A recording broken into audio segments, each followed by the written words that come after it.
Salve, salve galera! Começando mais o último desta leva, Maquinistas em Julho, com a nossa retrospectiva diferente da Máquina do Esporte, com o que de melhor tivemos no primeiro semestre de 2025, dos nossos convidados que passaram por aqui. E hoje a gente vai falar sobre os esportes, se a gente pode dizer assim, olímpicos. A gente vai falar sobre alguns cases, algumas figuras importantíssimas da indústria que sentaram aqui nesse nosso estúdio, nessas nossas cadeiras por aqui, para conversar comigo e com o George e falar um pouquinho sobre a indústria. A gente teve Rafael Westrup, que era o presidente da Confederação Brasileira de Tênis, fazendo exatamente o balanço final do mandato dele à frente da CBT. Tivemos a Lohane Rissino, que é diretora de marketing do Comitê Paralímpico Brasileiro.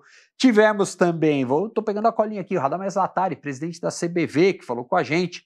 Tivemos o Luiz Carvalho e a Márcia Kass, que são diretores do Rio Open. Tivemos o Rafael Pisciani, que é secretário de esportes do Rio de Janeiro. Enfim, bastante gente que passou por aqui. Vamos começar ouvindo o Rafael Westrup, que era presidente da CBT. Ele falou sobre planejamento e participação na formação de tenistas da entidade esportiva, além dos desafios para transformar e massificar um pouquinho o tênis brasileiro, que hoje conta, óbvio, com Bia Haddad e João Fonseca como expoentes para atrair novas gerações para o tênis. Vamos ver o que o Rafael falou com a gente.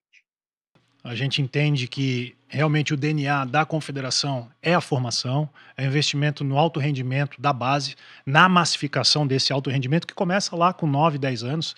Nós temos um circuito nacional Tênis Kids que a criançada de 8 a 10 anos já disputa esse circuito, são 6, 7, 8 etapas por ano que a gente realiza, mais uma etapa principal que é em julho nas férias escolares, a gente realiza lá em Uberlândia.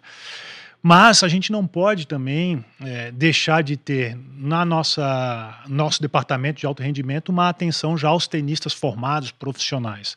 Então, por exemplo, a nossa participação nesse núcleo de tenistas é muito mais oferecendo condições econômicas, né, para que eles possam reinvestir na sua carreira, seja por meio de patrocínio. Então, vamos pegar um exemplo, a Laura Pigossi, medalhista olímpica, campeã pan-americana, agora 2023, ela já tem aí pelo menos aos últimos 5 anos o patrocínio da confederação. Naturalmente a gente utiliza as marcas que nos patrocinam para ter a contrapartida de imagem. Então tem o Banco, o BRB, tem a Engie Energia, que são patrocinadores da confederação, a gente utiliza parte desse orçamento para patrocinar, como por exemplo a Laura, a Carol Meligeni, o Felipe Meligeni, enfim, tantos outros, né? Nesse caso, muitos tenistas já têm os seus compromissos de outros ou outras marcas. O caso da Bia, que tem um banco que a patrocina, mas ela não deixa de fazer parte também, de certa forma, das ações da confederação. Participou por muitas vezes do encontro de treinamento, do camp de treinamento, enfim. E a outra plataforma, o outro pilar de investimento nesses atletas profissionais é criar um ecossistema no Brasil, e a gente criou, de um calendário de torneios profissionais e internacionais, que são realizados no Brasil. A esmagadora maioria deles são campeonatos intermediários, ou seja, começa com a premiação de $25 mil, passando para torneios de $80 mil, de $100 mil, onde a confederação oferece um suporte, um patrocínio para que organizadores façam. Então, praticamente 50% do custo a confederação banca, e aí, por exemplo, o Eric é um organizador, você vai buscar com os seus outros parceiros. Caiu pela metade. Cai pela metade, a confederação. E aí o que a gente faz? A gente cria uma condição para que os tenistas brasileiros disputem pontos do ranking mundial em casa, ganhem em dólar e gastem em real. Então isso é uma outra frente, é um outro pilar de investimento nesse núcleo ou nesse nicho de tenistas profissionais. E aí dentro disso, você trouxe um pilar aí estratégico importante a partir da pergunta do Eric. Qual o planejamento da confederação de curto e médio prazo? Então, nós escrevemos o nosso mapa estratégico 2017, inclusive ali em 2020, um dos nossos diretores, o Thiago Vignoli, diretor administrativo, apresentou o nosso planejamento estratégico ao Comitê Olímpico do Brasil, porque ele fez o CAGE, que é o curso de gestão e administradores do esporte, participou, se formou, e a gente concluiu esse ciclo do planejamento estratégico, que foi escrito até dezembro de 24. né? Eu estou saindo da confederação agora dia 5 de março, depois de 8 anos, então a nova diretoria, a gente já está fazendo um trabalho de transição, está definindo os principais objetivos para então escrever o planejamento estratégico de médio e longo prazo da confederação. Mas o nosso dos últimos 8 anos era justamente incrementar o número de torneios internacionais em solo brasileiro, para criar essa condição, essa possibilidade para que tenistas tivessem que viajar menos, gastar menos e poder jogar mais em casa, massificar o alto rendimento da base, como aumentando o número de tenistas participando do calendário nacional infanto-juvenil, ou seja, a partir dos 8 anos de idade, criar, né, ou inovar através de iniciativas trazendo pessoas muito qualificadas para acompanhar os principais talentos, e aqui eu falo Paulo Cleto, por exemplo, que é uma lenda da área técnica, capitão da Copa Davis durante quase 20 anos, treinou Jaiminho Sims, Mata, Kimair, todo mundo, talvez um dos melhores, ou se não o melhor treinador da nossa história, e a gente trouxe o Paulo Cleto, por exemplo, para fazer semanas onde a gente levava os treinadores com os jogadores, para que o Paulo Cleto fizesse toda a parte de treinamento durante uma semana e na semana seguinte ainda viajasse com esses treinadores e jogadores para acompanhar em torneios. Tá? Então esse era um outro pilar, desenvolvimento dos treinadores, qualificar cada vez mais professores e treinadores na formação. Posto isso, é importante a gente ressaltar que a Confederação Brasileira de Tênis é uma das únicas 12 confederações no mundo que tem o selo ouro de qualidade de capacitação de professores no mundo inteiro. O César Kistion, ex-tenistas, é o nosso coordenador de capacitação. São mais de 6 mil professores que já passaram pelos nossos cursos específicos. O treinador do João Fonseca, Gui Teixeira, o Rafa Pacharoni, que treina a Bia, Luiz Peniza, capitão da Billie Jean King Cup. Todos esses são alguns dos exemplos que já passaram pelos nossos cursos e fazem parte também, por exemplo, o Peniza e o Pacharoni, do programa de desenvolvimento do tênis feminino, que é uma outra plataforma nossa. Então esses são aspectos principais que eu destacaria na área técnica. Mas dentro do nosso planejamento estratégico, a gente escreveu lá em 2017, talvez o maior desafio para a gente, que a gente colocou como meta, era incrementar o volume de receitas da confederação, aumentar o volume ou número de patrocinadores para que a gente pudesse reinvestir no próprio tênis. Tanto que a gente superou, a gente tinha no planejamento chegar em 2024, atingir um orçamento de 30 milhões. A gente não trabalha, por exemplo, com lei de incentivo, nada, é só patrocínio mesmo. E a gente chegou a 41 milhões de reais agora em 2024. Como? Porque a gente tinha um caminho muito bem traçado para começar um por um, buscar um patrocínio master, que abrisse as portas, serviço de cartão de visita para que outros passassem a acreditar. E aí dentro dessa meta, desse objetivo do planejamento estratégico, a gente estabeleceu também um trabalho de desenvolvimento de como conquistar e como fidelizar os patrocinadores. Então, praticamente todos os patrocinadores que começaram conosco no início da gestão estão conosco até agora, né? Então, a gente tem aí patrocínios já de quase 8 anos, ou seja, quase a gestão inteira, e praticamente todos que entraram não saíram. Então, acho que isso faz parte também, é importante a gente ressaltar que fez parte durante esses 8 anos do planejamento estratégico. E a linha de receita aí vem dos patrocínios e tem mais outras fontes de captação de receita para a confederação? Tem. Por força de lei do esporte nacional, tem a lei das loterias. Então, todas as confederações olímpicas, elas têm, por força de lei, um recurso ordinário junto ao Comitê Olímpico do Brasil. O próprio comitê tem os seus critérios de distribuição desses recursos, né? A gente se enquadra numa confederação considerada de nível grande lá, pelo faturamento, enfim, eles têm as métricas deles. Então a gente tem um recurso ordinário junto ao Comitê Olímpico, temos um recurso ordinário junto ao Comitê Paralímpico, temos os recursos próprios, seja por inscrições, taxas de anuidade, enfim. Temos recursos da Federação Internacional de Tênis, da Confederação Sul-Americana de Tênis e dos patrocinadores. Então essas são as fontes que anabolizam financeiramente a nossa engrenagem. Existe a massificação do alto rendimento e a massificação da inclusão. Acho que são duas coisas que tem que ficar muito, muito claras, até porque tem muita gente que vai estar assistindo e de repente não é do esporte. O que é a massificação do alto rendimento? É aquele menino, aquela menina com 7, 8, 9 anos que já tem o contato com o tênis, já pratica o tênis, seja por referência do pai, seja por já ter participado de algum projeto de inclusão, mas precisa competir. Então a gente tem que oferecer o maior número de torneios de uma forma capilarizada, ou seja, em todas as regiões do Brasil, em todos os estados do Brasil, e aí é importante registrar aqui a participação das federações, onde elas realizam seus torneios nos seus estados e criam essa condição para que o primeiro contato na competição aconteça ali, e logicamente os melhores de cada estado, os melhores de cada região começam a participar dos campeonatos da confederação, e tem a massificação da inclusão. A massificação da inclusão é a oportunidade de acesso ao esporte daqueles que não têm, às vezes, a condição financeira de participar. E a gente pode aqui citar várias iniciativas a nível de Brasil, projetos sociais realizados por organizações não governamentais, por federações.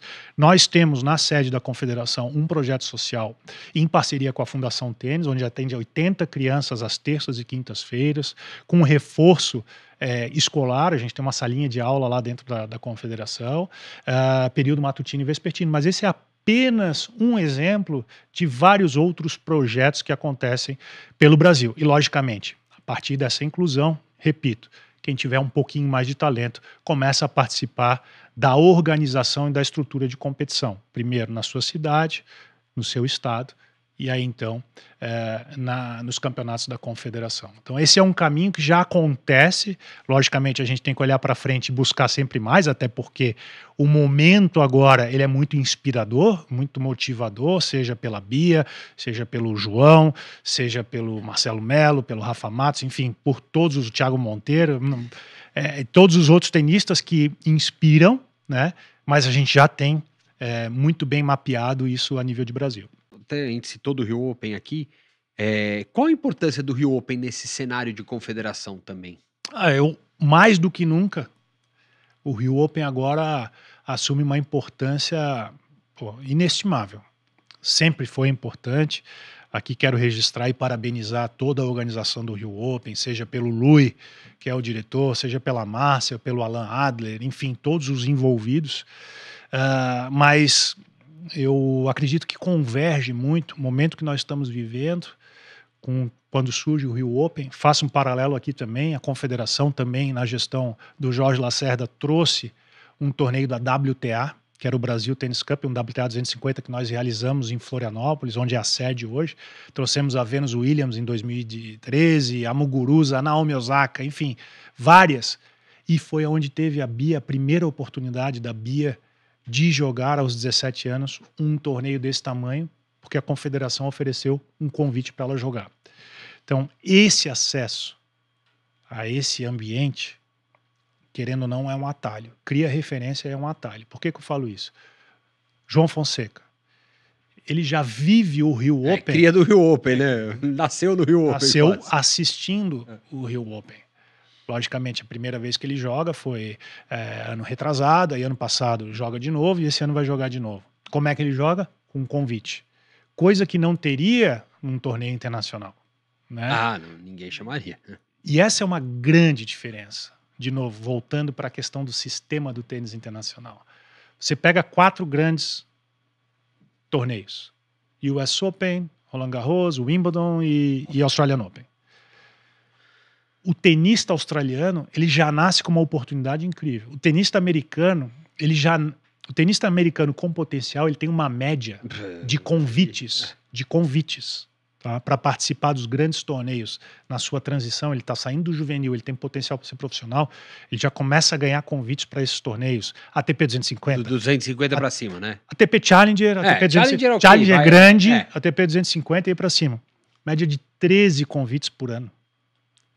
Por tenista. Por tenista. Não é todos os tenistas vão disputar 13. Não, os principais com muito potencial ganham 13. Uns 4, 5? Tô falando assim, Tommy Paul, Taylor Fritz, Tiafoe. Esses caras, quando tinham ali 17, 18 anos, eles começam a receber essa injeção de wildcard, que querendo ou não, com toda a capacidade... Vai te dando pontuação, vai te dando premiação, vai te dando um monte de coisa. Vai te dando quilômetro rodado. Além da parte técnica. Além da parte técnica. E isso é uma carência para nós. Então, quando a gente é carente, e aqui não é nenhuma, vamos dizer, uma deficiência, é uma realidade, é o sistema. Tá?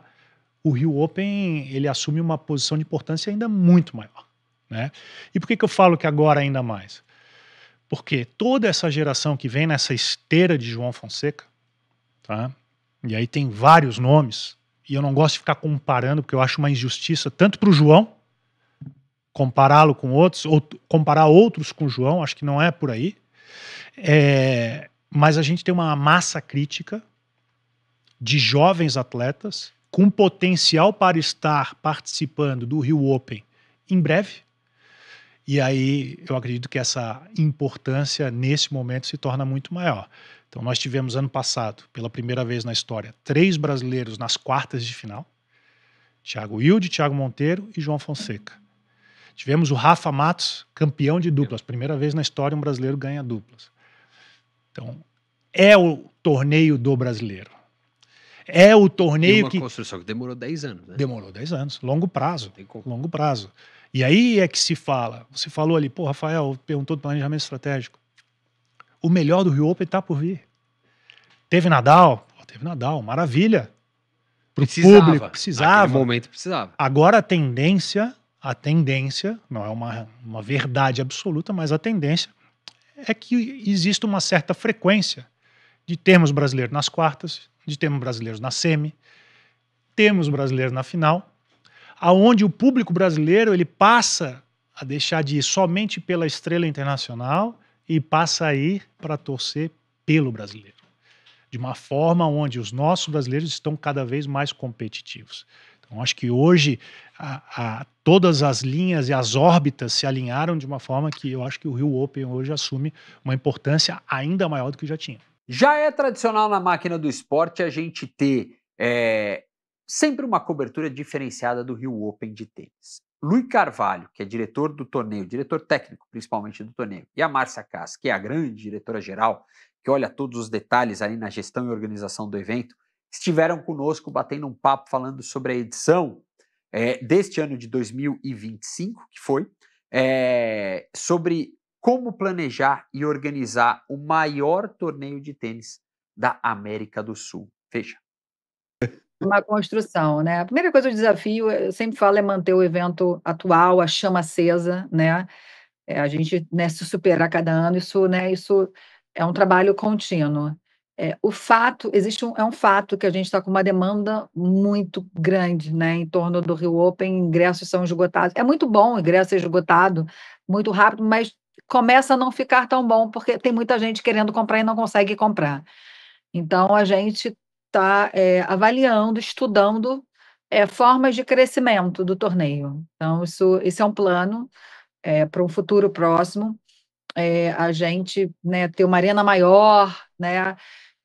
Então, essa é a primeira coisa, né, Luiz? Assim, em relação a crescimento. Acho que hoje a nossa principal dor em relação ao Rio Open é essa. A gente queria, né, poder ter mais espaço. Então, sim, a gente está com esses planos de crescimento avançando. Acredito que muito em breve a gente vai ter um anúncio bacana de futuro de Rio Open. Só complementando, acho que o ponto da Márcia é muito disso, né?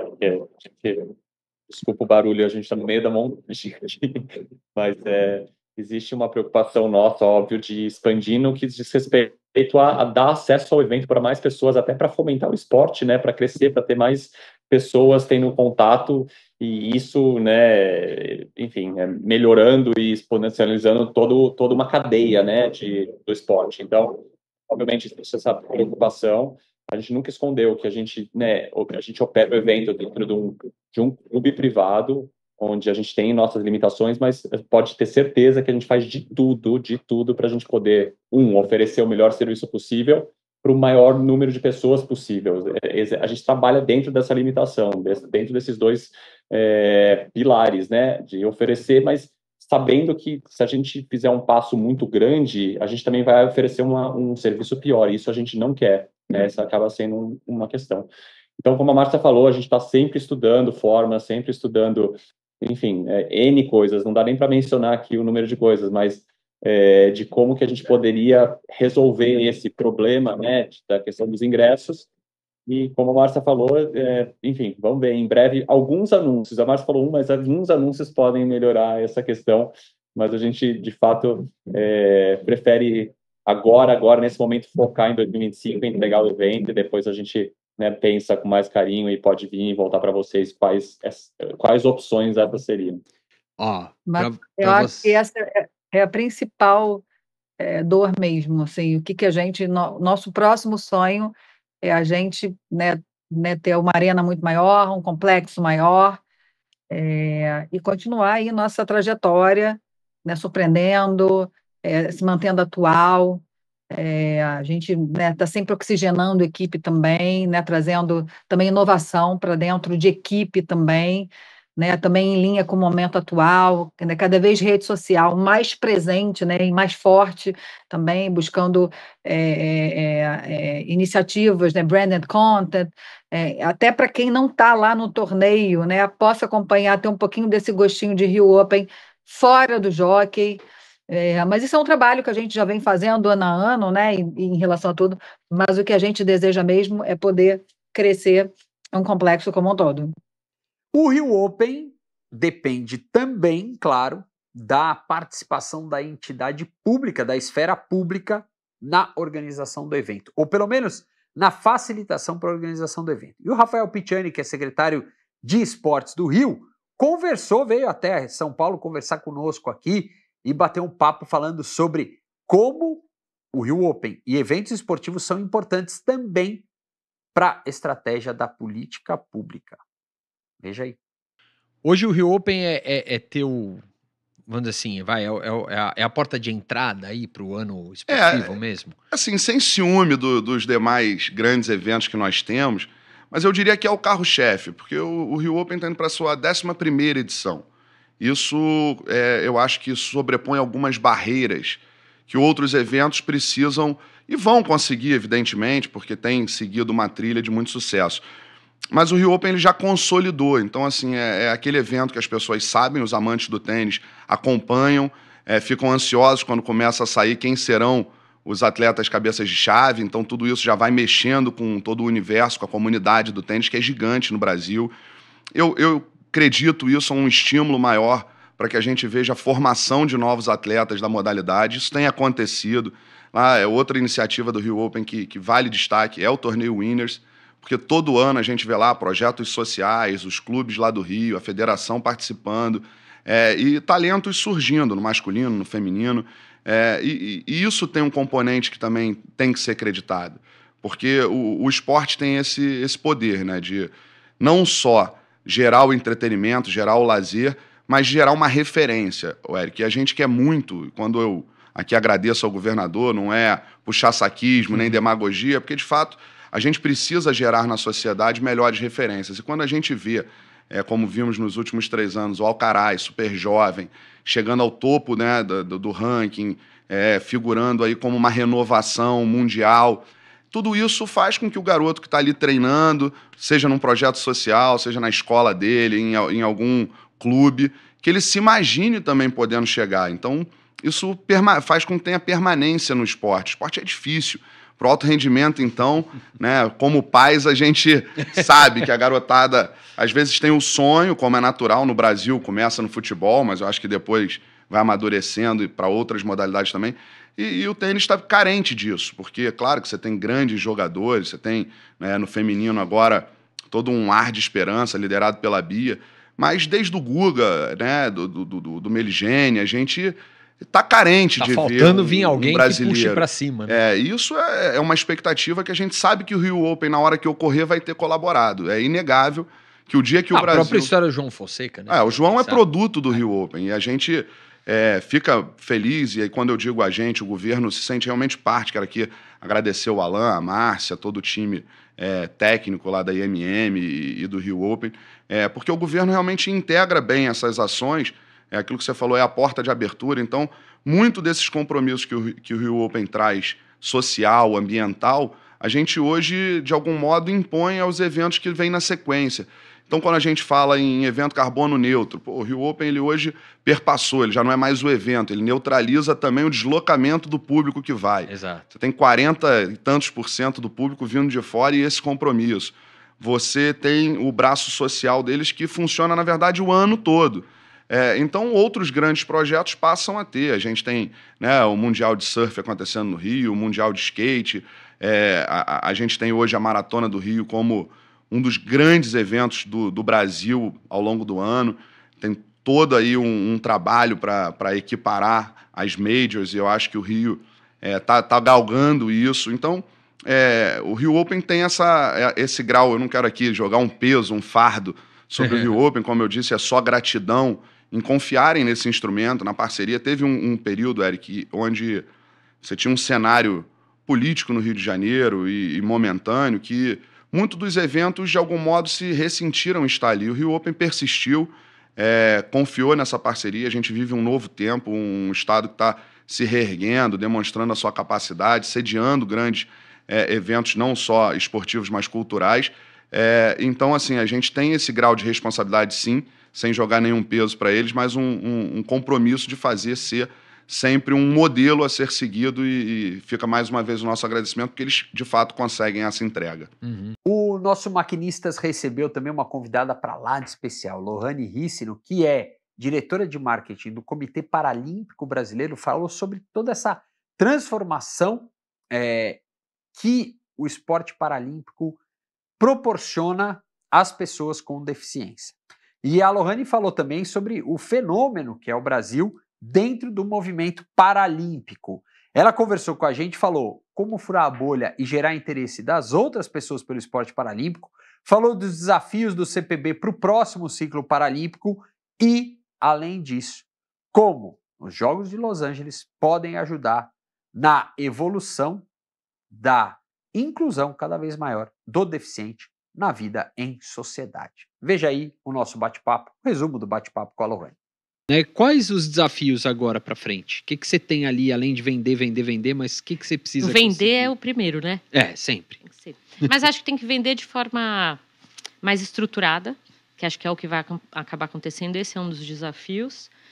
E em a gente conhecendo os nossos públicos, em a gente entendendo os ecossistemas onde a gente está inserido, porque não é um só, não acho que a gente está inserido só em um.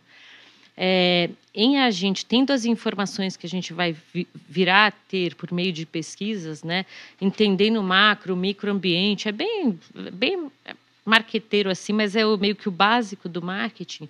A gente começa a poder fazer campanhas que furem a bolha, a gente pode vir a fazer comunicações diretas que vão conversar com aquela pessoa do jeito que ela quer, no canal que ela quer. Eu acho que a partir de dados você começa a se mover de outra maneira. Então a ideia é essa, pelo menos nesse primeiro ano, a gente agora em novembro, vão faltar 1000 dias para Los Angeles, né? Sim. Então assim, a ideia, a gente esse ano completou 30 anos agora dia 9 de fevereiro. Então todas as ações do ano de 2025 serão em comemoração aos 30 anos. Aí, chega lá em novembro, a gente quer fazer uma grande campanha para falar dos 1000 dias, ainda em comemoração aos 30 anos, né? Então, não dá para parar de fazer comunicação, não dá para parar de... A gente está com um projeto audiovisual, com série, com filme, a gente vai continuar lançando, mas, ao mesmo tempo, meio que arrumando a casa para fazer um negócio que seja mais perene. Falar perenidade. Perenidade, que é isso que a gente precisa, né? Eu não posso reclamar se a marca vem 15 dias antes, se ele não me conhecia há 20. Não sabia. Ouviu, né, na TV, porque viu os Jogos Olímpicos, aí ouviu que vai ter os Paralímpicos, se interessou porque talvez porque seja uma causa, tem o SG, né? Não é isso, aqui é potência. O Brasil é potência. A gente estava falando que esse a gente acha que é um soft power do Brasil. É um soft power do Brasil, o esporte paralímpico. A gente talvez nem tenha se dê conta disso. Muitas pessoas não param para pensar nisso, mas né? Porque você está em 5º do mundo. É É muito poderoso, né? Mas que a gente Mas sabe contava que eu acho que é o principal desafio, né? Eu acho até que essa reestruturação da área de marketing, né? Porque desde 2018 não tinha uma diretoria de marketing, É verdade. né? 2018, estamos em 25. Quem fez muito esse papel foi o Misa. Sim. E o Misael é assim, né? Ele é um cara que em qualquer lugar que ele vai, ele chama atenção e você acaba... As pessoas ficam interessadas e, portanto, as empresas, né? E agora, ele é o secretário-geral, mas ele saiu da gestão. Então, assim, o negócio tem que funcionar sem o Misa, inclusive, né? Porque as coisas vão se renovando. Acho que o maior... Qual que é o maior desafio? É você furar essa bolha. Eric, é furar essa bolha, porque a gente acaba conversando com as mesmas pessoas que têm interesse pelo esporte, que têm interesse pelo esporte paralímpico, eventualmente, atleta, pais de atleta, pessoas com deficiência, aí mídia especializada, veículos especializados, governo, mas o CPB, e eu venho falando para todo mundo lá, não tem restrição, não é uma empresa de cigarro. Eu posso falar o que eu quiser a respeito do CPB, porque é um dos grupos, se a gente falar sobre a causa, é um dos 6 grupos minorizados do Brasil. Né? Tem tanta voz quanto outros sobre os quais a gente já vem falando há mais tempo? Não. Mas somos nós, como entidade, talvez, eu não acho que tem outra entidade que possa falar mais a respeito disso do que a gente, que tenha mais lugar de voz. Né? Então, assim, como é que eu uso os meus canais proprietários, a própria imprensa, para furar essa bolha?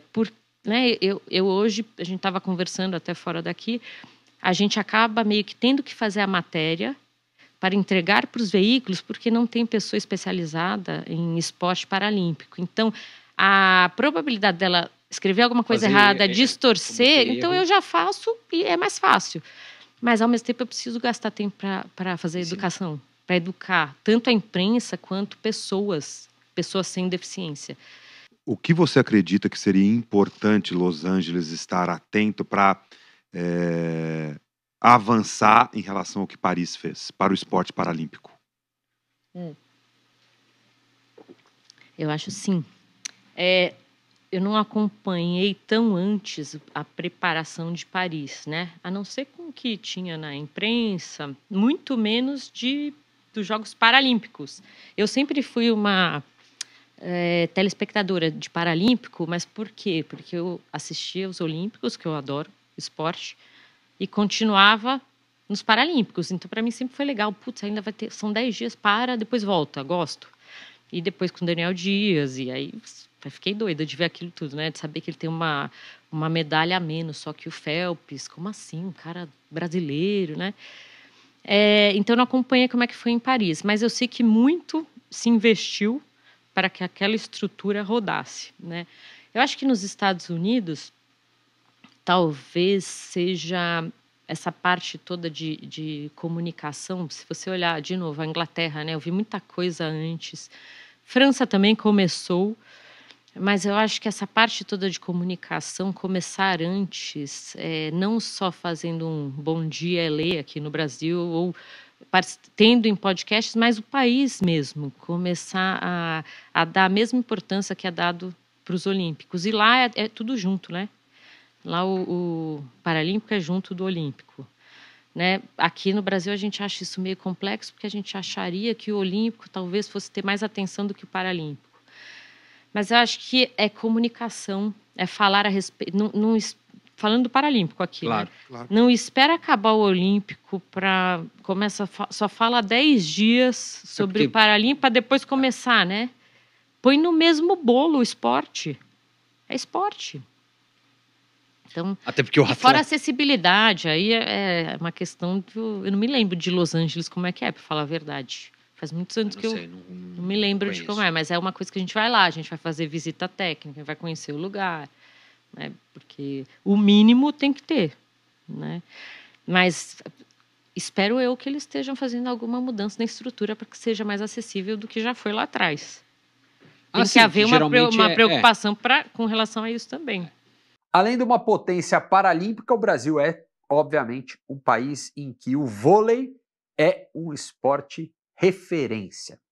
E parte dessa referência passa pela Confederação Brasileira de Vôlei. E quem esteve conosco aqui conversando foi Radamés Latari, presidente da CBV. Radamés falou sobre o atual estágio de profissionalização do vôlei no Brasil, a importância de trazer eventos como a Liga das Nações para o país e, mais do que isso, a sucessão de Zé Roberto e Bernardinho para frente nos próximos anos e principalmente após o ciclo de Los Angeles 2028. Veja aí um pouquinho do nosso bate-papo com o Radamés. Qual é o estágio, se a gente pode dizer assim, do vôlei? Que a sensação que me dá, ele foi amador, virou semi-amador. Hoje eu diria que ele é quase um semi-profissional para profissional. A gente pode dizer isso, Radamés, que os desafios dos clubes são muito grandes, né? Imensos, imensos. Os desafios... Eu digo sempre que hoje o voleibol, você vai ter 5, 6 equipes de ponta no masculino, 5, 6 equipes de ponta no feminino de investimento forte. As demais equipes têm um espaço muito grande, né?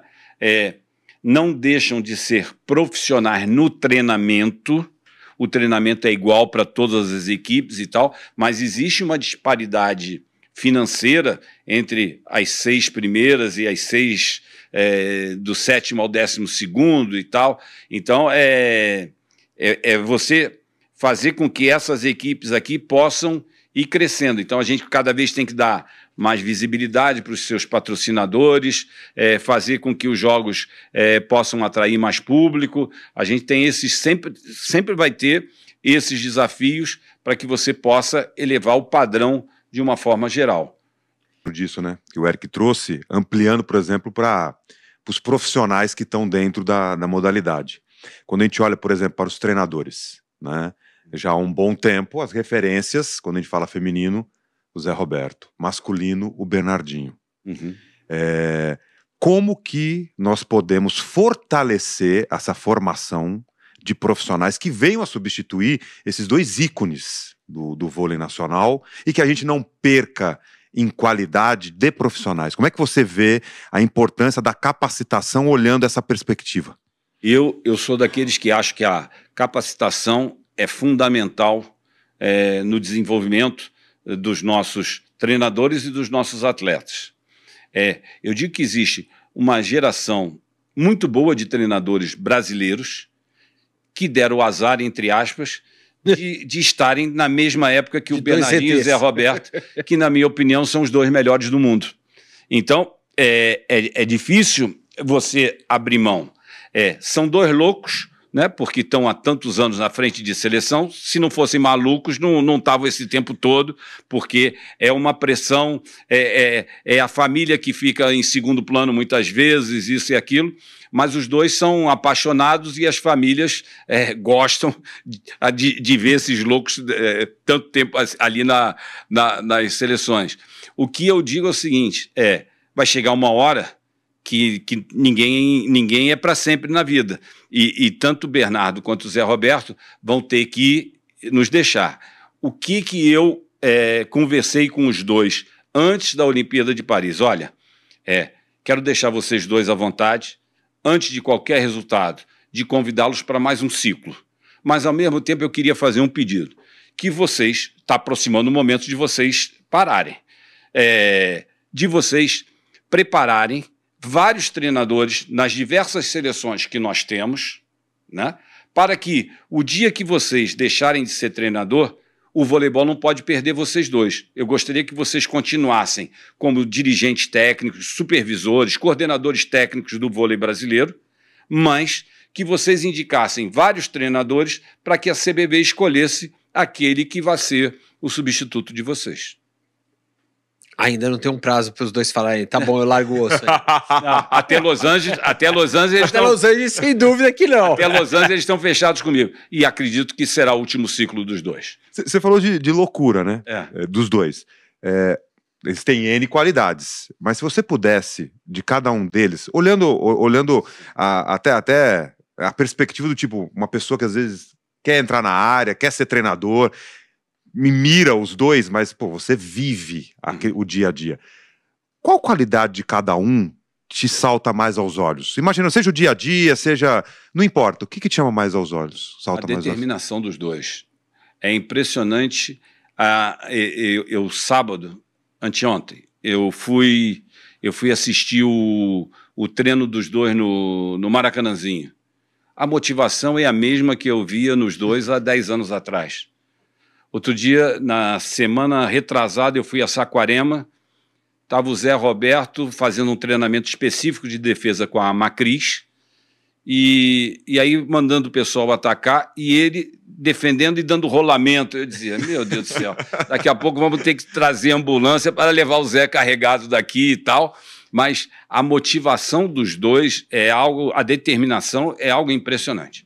Então, são pessoas que têm uma visão de jogo, visão do grupo, o comando do grupo, cada um com tem suas manias, ideias, isso e aquilo, mas são fantásticos, são fantásticos. Eu admiro muito todos os dois. Extremamente antenados com todas as novidades, inovações da modalidade, tudo. Tudo. E tanto do masculino quanto do feminino. Os dois sabem tudo dos dois naipes. É impressionante. Impressionante. Eu, na Olimpíada, eu ia para o treino com o Zé Roberto e conversava sobre a nossa equipe, sobre a competição do feminino e falava sobre o masculino. Aí eu conversava com o Bernardinho, falava da nossa equipe, da competição masculina e da competição feminina. Os dois sabem de tudo no mundo inteiro. O que eu acho interessante dentro disso, né, naquele livro do Guardiola, né, Guardiola Confidencial, que aí acho que exemplifica um pouco o que você está trazendo. Que, tipo assim, o Guardiola tinha grandes insights em jantares, com, de repente, pessoas muito próximas, com um matemático, um cientista, que porventura era amigo da família, e que nem sempre estava ligado diretamente ao futebol. Uhum. E dali ele tirava vários insights para aplicar nos treinamentos.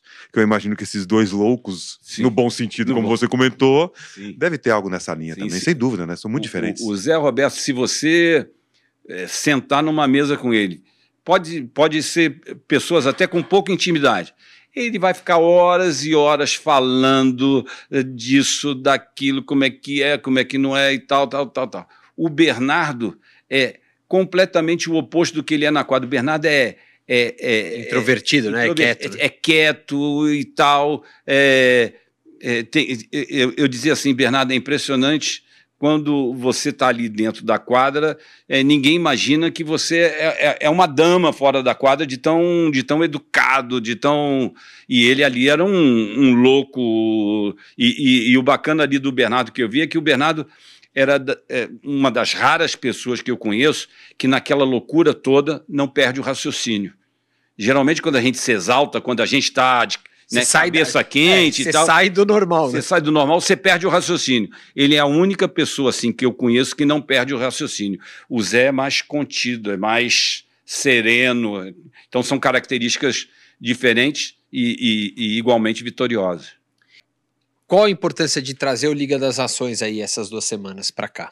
É sempre uma vantagem no lado técnico, porque como as nossas equipes acabam de jogar a Superliga há 15, 20 dias atrás, como as nossas principais jogadoras que estão no exterior acabam de jogar também aquelas competições, o Zé Roberto e o Bernardo vão ter um tempo maior de preparação aqui no Brasil, quando a gente faz a primeira etapa, principalmente quando a gente faz a primeira etapa aqui, porque você não interrompe essa primeira fase de treinamento. Então, quando eles partem para a segunda fase, que o feminino vai ser na Turquia e o masculino vai ser em Chicago, nos Estados Unidos, eles vão aí e já ficam direto para a terceira fase, que vai ser no Japão. Então, para nós tem uma vantagem técnica e também tem o lado da gente querer sempre ter eventos de grande qualidade aqui dentro no Brasil. É isso aí, pessoal. Radamés Latari trouxe bastante detalhes com a gente. Tem um dos momentos de ordens mais divertidos com ele, com o Radamés. Enfim, esse foi o nosso Maquinistas Especial, o último das nossas edições de Maquinistas Especiais, sobre os esportes olímpicos, os momentos diferentes de diferentes confederações e entidades esportivas aqui no Brasil. Espero que você tenha acompanhado e gostado dessa retrospectiva aqui com a gente. A gente volta com o Maquinistas agora no mês de agosto. Aí sim, com os nossos convidados especialíssimos, com gente que faz a indústria do esporte acontecer, que faz a máquina do esporte girar. Sempre aqui, os grandes líderes e protagonistas da indústria esportiva brasileira passam aqui conosco no nosso estúdio aqui na Genial Investimentos e trazem, com certeza, bons insights para quem trabalha na indústria ou boas justificativas para quem quer entender um pouquinho mais do negócio do esporte. Diariamente, maquinadoesporte.com.br, nosso arroba é o Máquina Esporte, que você confere a gente nas principais redes sociais que existem. Semana que vem voltamos aqui com Maquinistas, comigo e com George, para trazer novos convidados para você. Tchau!